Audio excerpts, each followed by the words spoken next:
Existence of God. ये इसमें वो चार या तीन तरह के आर्गुमेंट्स देता है। वो तीन तरह के आर्गुमेंट्स कौन कौन से हैं लिख लीजिए, यही आपको आंसर में भी लिखना है, तो लिखते और समझते साथ साथ रहिए। पहला आर्गुमेंट है, यहां हम कुछ चीजों को समझ लेंगे तो जो सेकंड पेपर है ना वो बड़ा आसान हो जाएगा, क्योंकि बहुत सारी इन्हीं चीजों का रिपीटिशन है। पहला है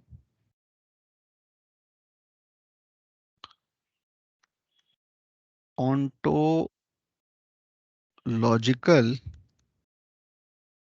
आर्गुमेंट।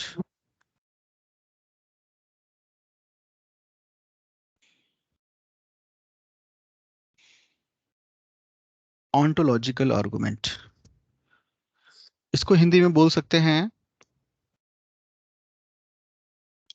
सत्ता मूलक, सत्ता मूलक तर्क, या इसके इसका दूसरा नाम है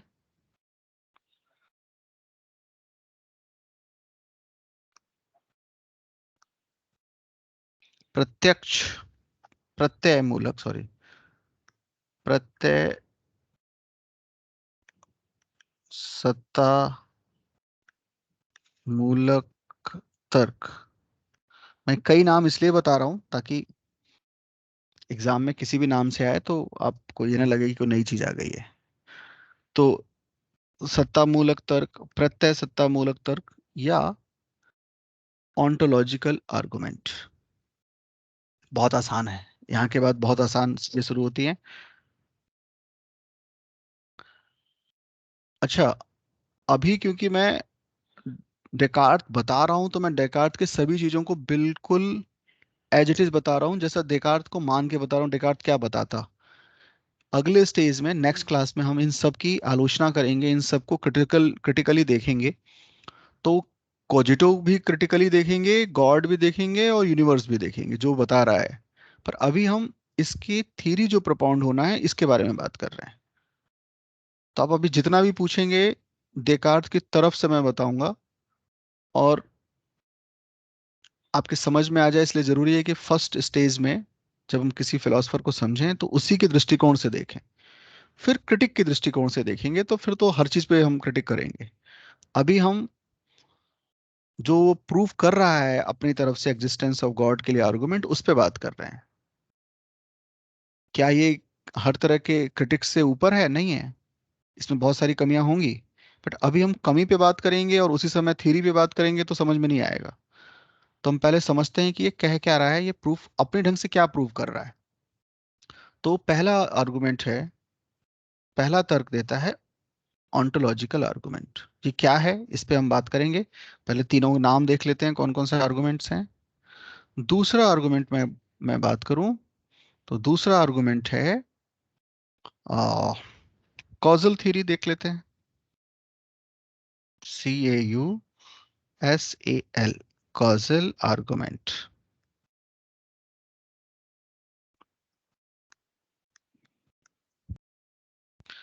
कारणता मूलक, कारणता मूलक तर्क।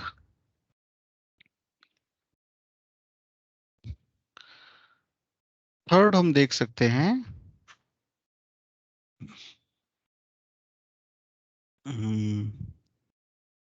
Cosmological, cosmological argument.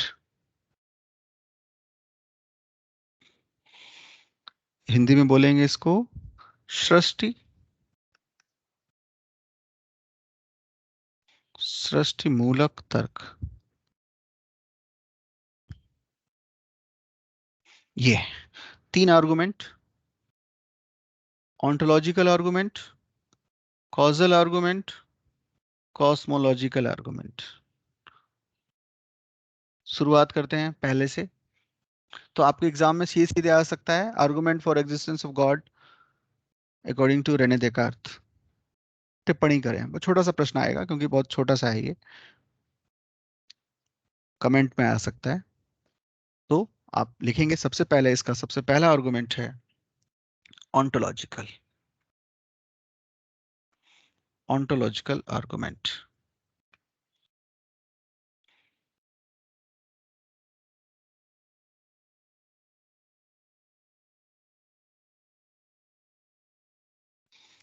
Onto, O N T O, onto, sorry, ontological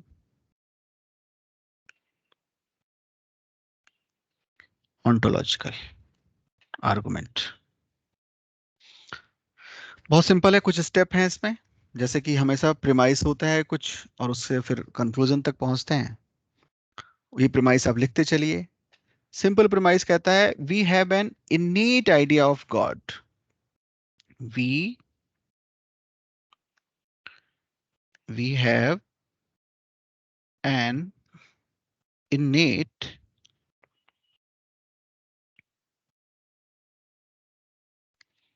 idea of God। हमारे पास ईश्वर का जन्मजात प्रत्यय है।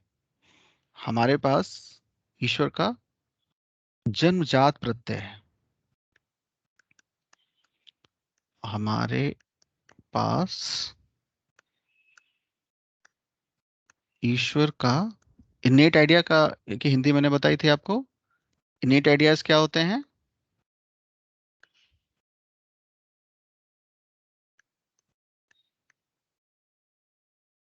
ईश्वर का हमने कभी कोई इंद्रिय प्रत्यक्ष नहीं किया, होने या ना होने का।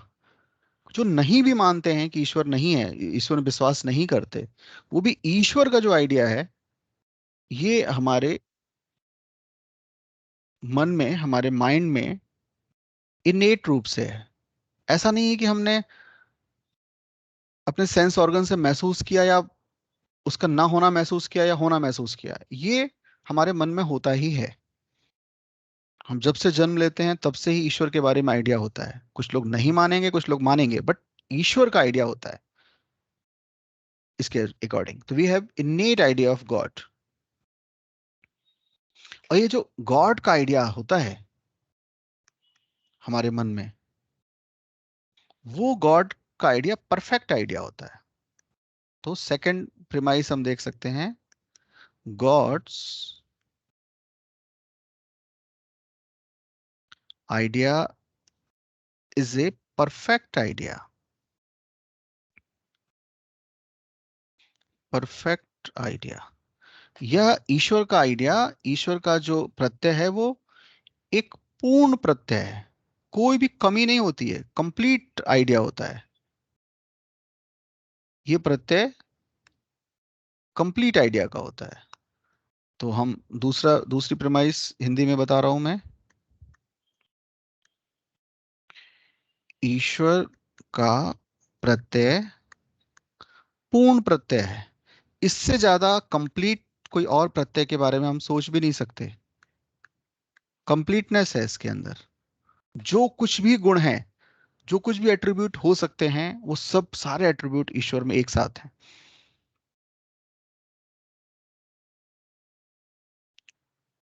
तो परफेक्ट आइडिया, परफेक्शन का मतलब क्या है? एक और चरण बना लो, 3-4 चरणों में। ये तीसरा चरण होगा, शायद तीसरा स्टेज होगा, हाँ तीसरा है। अगला हम आर्गुमेंट बनाते हैं, थर्ड आर्गुमेंट, परफेक्ट, जो परफेक्शन है, परफेक्शन मस्ट इंक्लूड्स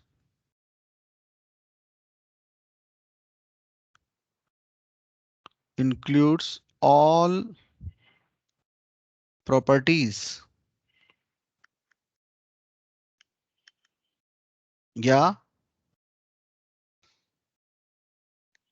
या attributes. Perfection must include all attributes. पूर्णता का मतलब ही क्या होता है? जब हम पूर्ण कह रहे हैं, पूर्णता, पूर्णता मतलब है सारे गुणों के साथ।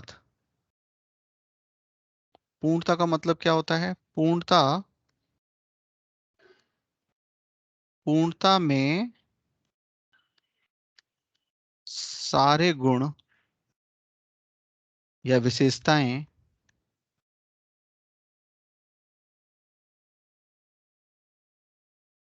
होनी चाहिए या होती हैं?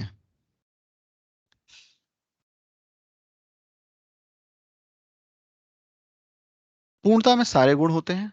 पूर्णता का मतलब है कि सारे सारे इसके अंदर आइडिया होंगे, सारे इसमें एट्रीब्यूट्स होंगे, जो भी एट्रीब्यूट्स हो सकते हैं आप सोच सकते हैं वो सब कुछ होगा। पूर्ण होने का मतलब ही होता है कि सब कुछ, कुछ भी बचा हुआ नहीं है। फोर्थ आर्गुमेंट, फोर्थ लाइन में आप लिख सकते हैं एग्जिस्टेंस, अस्तित्व, एग्जिस्टेंस इज ए प्रॉपर्टी। अस्तित्व भी एक गुण है।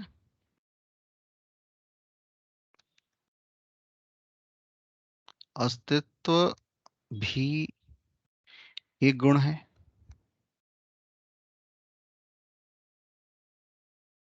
अस्तित्व भी एक गुण है तो, अस्तित्व भी गुण है तो जब पूर्ण ईश्वर की बात कर रहे हैं, पूर्ण ईश्वर के प्रत्यय में अस्तित्व भी एक प्रत्यय होगा, वो भी एक आइडिया होगा।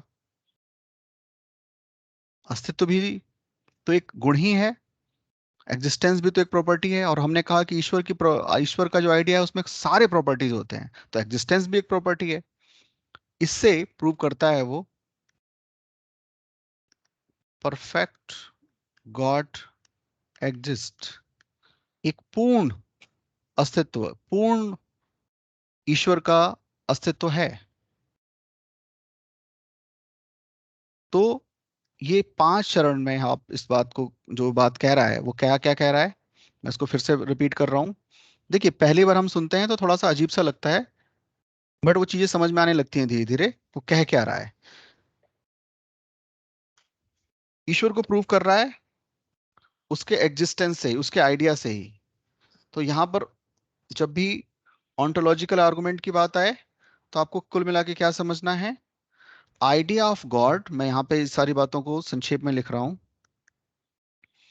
आइडिया ऑफ गॉड से प्रूव हो जा रहा है existence of, existence of God. यही है, इसी को कहते हैं हम, मैं अलग कलर में लिख दे रहा हूं, ऑन्टोलॉजिकल आर्गुमेंट।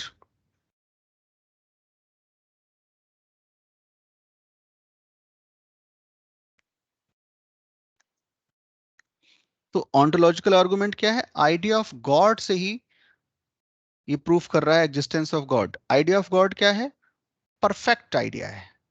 इससे ज्यादा परफेक्ट हम कोई चीज सोच नहीं सकते। और परफेक्शन का मतलब ही होता है कि जिसके अंदर, परफेक्ट तभी तो कहेंगे जब कोई भी चीज बची ना रह जाए, सारे सारे गुण उसके अंदर हो, सारे गुण एक साथ। हम भारत में भी जो गॉड का आइडिया है उसमें हम क्या कहते हैं, ईश्वर का आइडिया है सारे गुण एक साथ हैं। सारे गुण एक साथ का मतलब जो भी सोचा जा सकता है वो सब कुछ ईश्वर,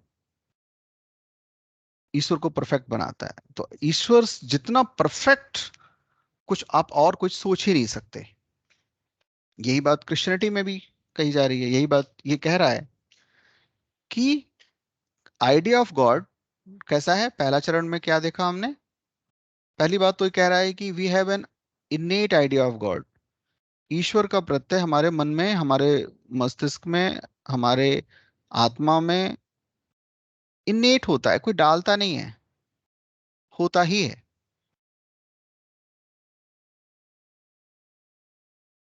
और ये आइडिया जो है एक कंप्लीट आइडिया है, एक परफेक्ट आइडिया है,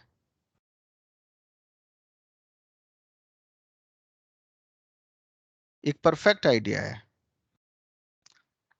और ये जो परफेक्शन है, परफेक्शन में ही सारे गुण, सारे एट्रीब्यूट्स, सारे प्रॉपर्टीज होती हैं। और एग्जिस्टेंस भी तो अपने आप में एक गुण है। तो बस इसी से प्रूव हो गया कि एग्जिस्ट करता है।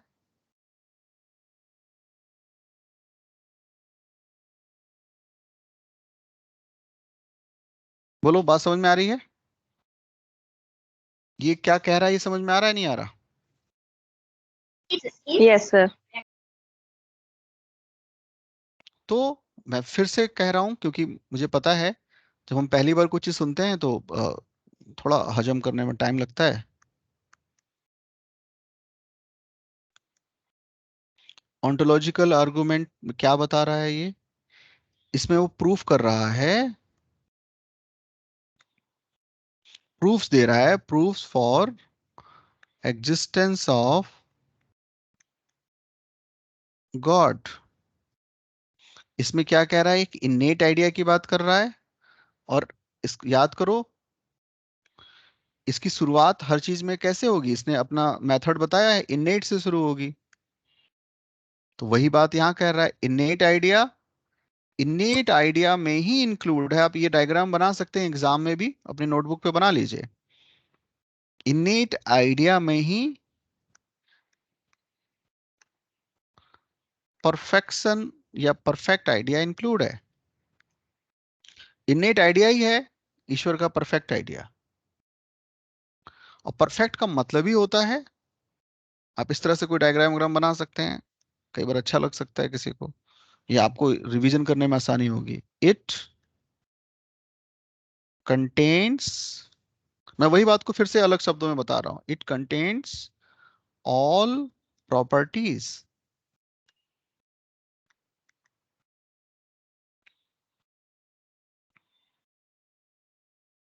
और ऑल प्रॉपर्टीज, अगला क्या लिखूं बताओ? अगर ऑल प्रॉपर्टीज इसके अंदर हैं, सारे तरह की प्रॉपर्टीज, सारे तरह के गुण हैं, तो अगला बताओ क्या लिखूं? Sir existence is a property. Yes, existence भी तो अपने आप में एक प्रॉपर्टी है।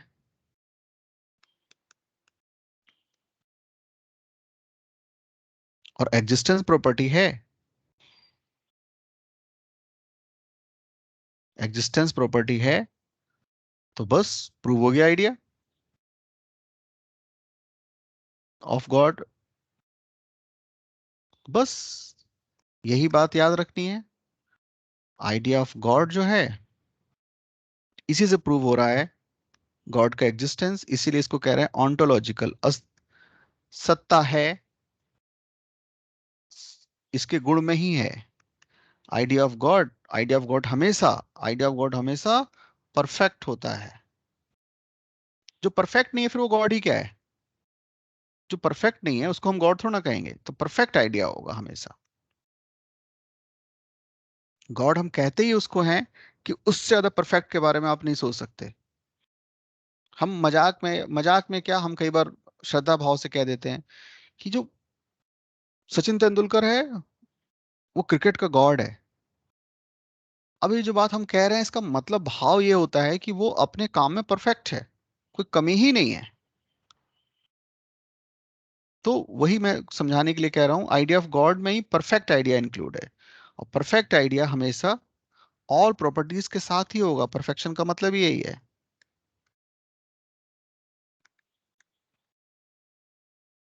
ऑल प्रॉपर्टीज, और ऑल प्रॉपर्टीज में जाहिर सी बात है एग्जिस्टेंस भी एक प्रॉपर्टीज है।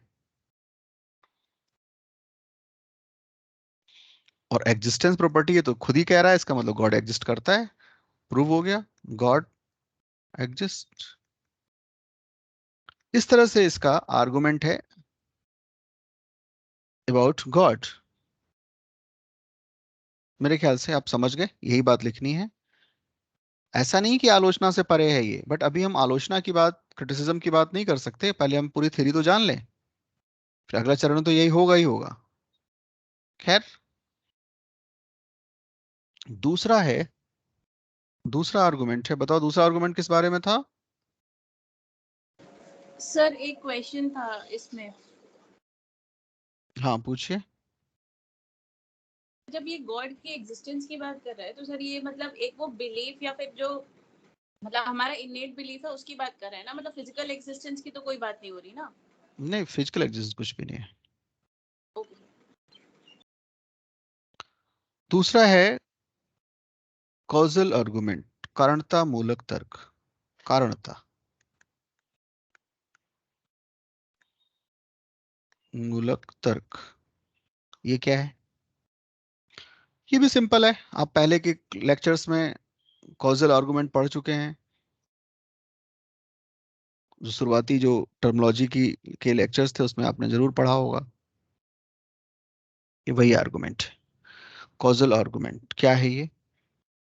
इसमें भी हम कुछ प्रिमाइस बना सकते हैं, सीधे सीधे समझ सकते हैं, जैसा भी आप चाहें। तो मैं प्रिमाइस बना देता हूं ताकि चरण समझ में आए कि कौन कौन से चरणों से गुजरे हैं हम। Every effect must have a cause. प्रत्येक कार्य का कारण होता है, हम जानते हैं। बिना, तो जो भी हम इफेक्ट देख रहे हैं उसके पीछे कोई कॉज होता है। तो इसको हम कैसे लिख सकते हैं हिंदी में? प्रत्येक कार्य का कारण होता है। प्रत्येक कार्य का कारण होता है, क्योंकि ये कॉजल आर्गुमेंट हम पहले शुरुआती क्लासेस में पढ़ चुके हैं, तो हम शायद जल्दी समझ जाएं।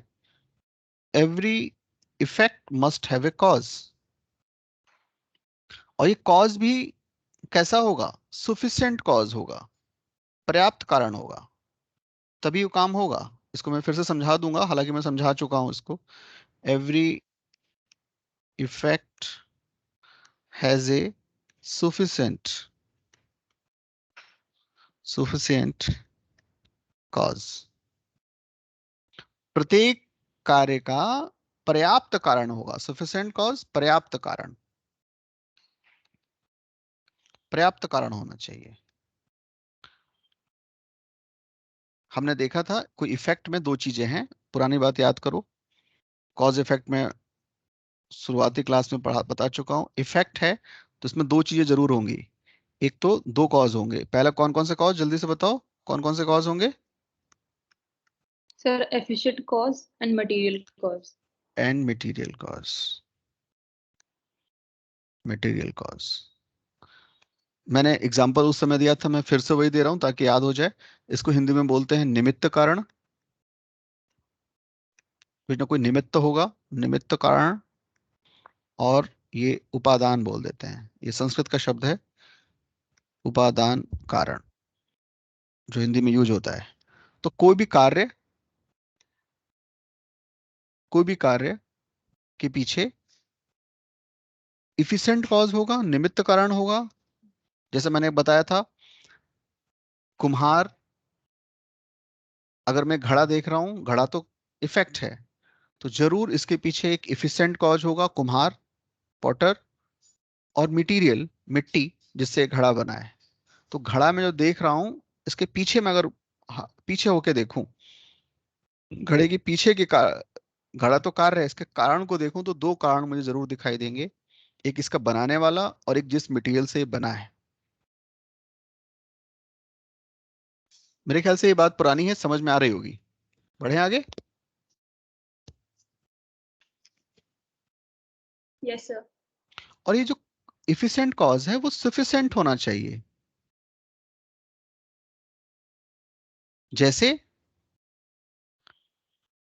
मैंने एग्जांपल उस समय दिया था टेबल का, और शायद डाइनिंग टेबल का दिया था। मैंने कहा था कि एक बढ़ई है, एक कारपेंटर है जो टेबल बनाता है। वो आया मेरे पास, मैंने कहा कि भाई देखो, ये मटेरियल पड़ा हुआ है, और भी जो मटेरियल चाहिए तुम्हें मिल जाएगा, और मुझे एक ऐसा डाइनिंग टेबल बना के दो जो डिस्क को घुमाए, सब लोग बैठे हों उसके चारों तरफ, और दाल है, सब्जी है, और चीजें हैं। तो उस टेबल के अंदर एक रोटेट करने वाला, रिवॉल्व करने वाला एक सरफेस हो, ताकि वहीं से बैठे बैठे चीजें रिवॉल्व हो सकें। जैसे मैंने कहा, बोला कि सर मैं टेबल तो बना सकता हूँ, बट जो आप आइडिया दे रहे हो उस आइडिया का टेबल नहीं बना सकता। मैं बढ़ई हूँ, कारपेंटर हूँ, टेबल बनाना जानता हूँ, पर जो आइडिया आप बता रहे हैं वो वाला नहीं, तो मैं इसके लिए सफिशिएंट रीजन नहीं हूँ। मेरे पास वो रीजन नहीं है, पर्याप्त रीजन नहीं है। जैसे हम, मैंने आपको वही एग्जांपल मैं बार बार जानबूझ के दे रहा हूँ। जैसे हमने देखा, राफेल, ये लड़ाकू विमान की उन्नत तकनीक है।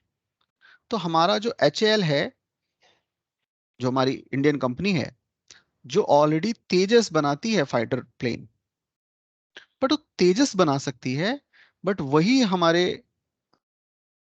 HAL कंपनी के जो इंजीनियर्स हैं, साइंटिस्ट हैं, वो रफेल नहीं बना सकते। जैसे हमारा जो बढ़ैया आया, उसने कहा सर मैं टेबल तो बना सकता हूं, बट जो आप ये रिवॉल्विंग वाला टेबल बता रहे हैं, इसका आइडिया मेरे पास नहीं है, इसके लिए मेरे पास सफिशिएंट रीजन नहीं है, पर्याप्त बुद्धि नहीं है। जैसे बिल्कुल वैसे ही, जैसे तेजस तो हम कितने कई सालों से बना रहे हैं, जो कि लड़ाकू विमान है, फाइटर प्लेन बना रहे हैं, बट हमारे पास वो आइडिया नहीं है। इसलिए हमने फ्रांस की कंपनी,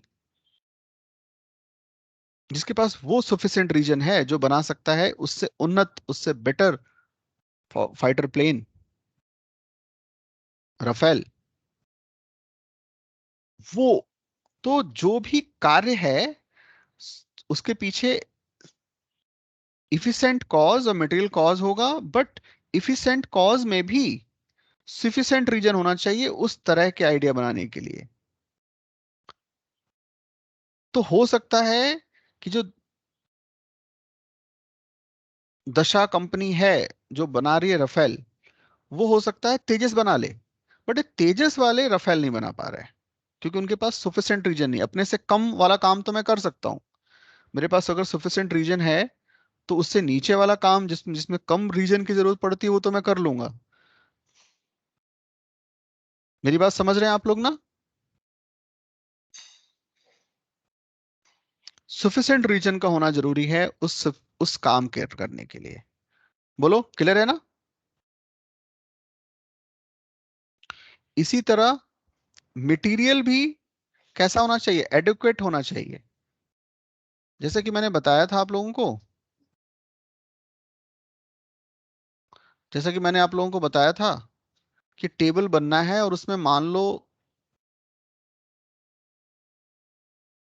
कुछ भी मान लें कि 20 क्यूबिक मीटर मटेरियल की जरूरत है, बट मेरे पास 10 क्यूबिक मीटर ही मटेरियल है, तब फिर नहीं बन पाएगा वो टेबल।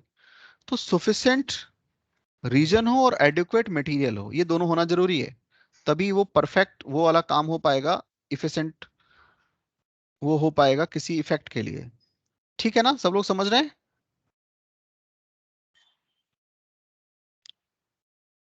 बोलो,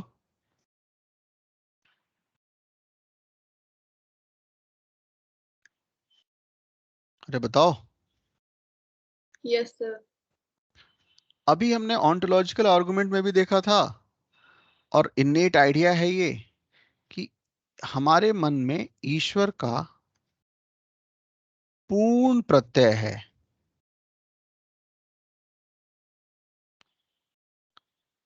हमारे मन में एक कंप्लीट आइडिया है ईश्वर का, परफेक्ट आइडिया है। तो हमारे मन में, मैं इसको लिख दूं, परफेक्ट आइडिया ऑफ गॉड है। इसको, इस लेक्चर को दोबारा आप लोग देखेंगे, एक दो बार टाइम लगेगा। परफेक्ट आइडिया ऑफ गॉड हमारे मन में है। परफेक्ट आइडिया का मतलब क्या है? गॉड जो है वो परफेक्ट इंटेलेक्ट के साथ है, परफेक्ट इंटेलेक्ट के साथ, परफेक्ट इंटेलेक्ट है। उससे ज्यादा इंटेलेक्ट की कल्पना भी नहीं की जा सकती जितना गॉड का इंटेलेक्ट परफेक्ट है। अगर हम इफेक्ट देखें, इसमें कारण चाहिए,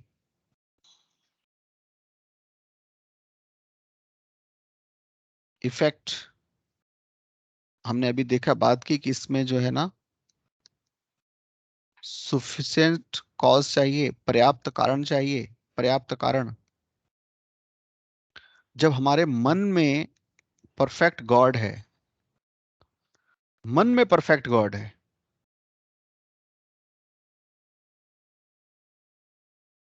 तो इस मन को बनाने वाला, इस परफेक्ट गॉड को बनाने वाला कोई होगा, और इससे ज्यादा ही सफिशिएंट रीजन के साथ होगा।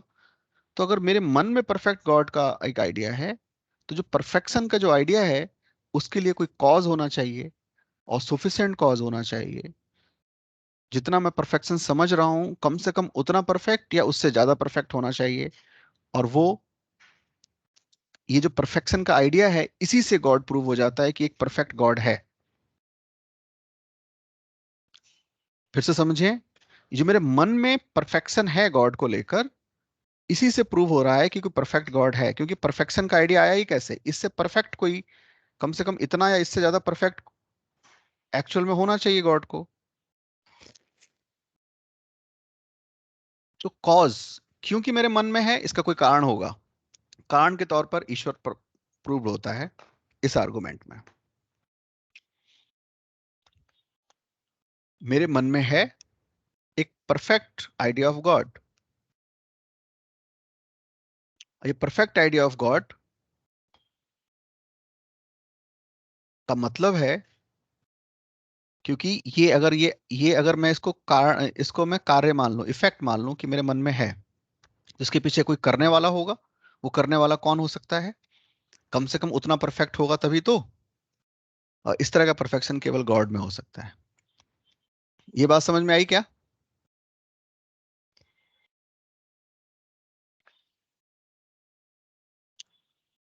इसको दोबारा से सुनना, कुछ रह जाता है तो नेक्स्ट क्लास में हम फिर से बात करेंगे।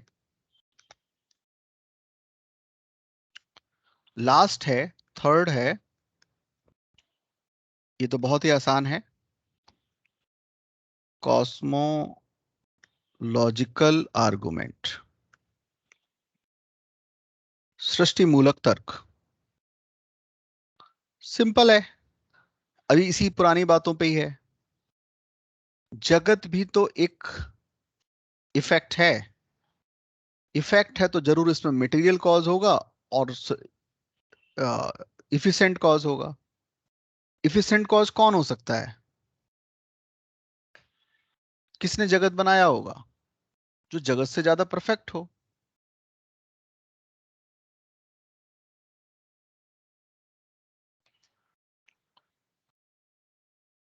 तो जगत को अगर हमें कार्य माने, जगत को एक इफेक्ट माने, तो उसके पीछे मटेरियल कॉज और इफिशिएंट कॉज होगा। इफिशिएंट कॉज के तौर, जगत को बनाने वाले के तौर पर हम ईश्वर को मान सकते हैं। क्रिएशन, जो क्रिएटर है उसके तौर पर हमें इस जगत ईश्वर को मानना होगा। तो creation is a effect, effective cause. Creation के इफेक्टिव कॉज के तौर पर गॉड को मान लेना कॉस्मोलॉजिकल आर्गुमेंट है। ये बताओ, तीनों बातें समझ में आई? तो नेक्स्ट क्लास में हम फिर जगत को प्रूव करेंगे। अभी तो हमने खाली गॉड के तीन आर्गुमेंट दिए हैं। मैं अभी रिकॉर्डिंग ऑफ करता हूं।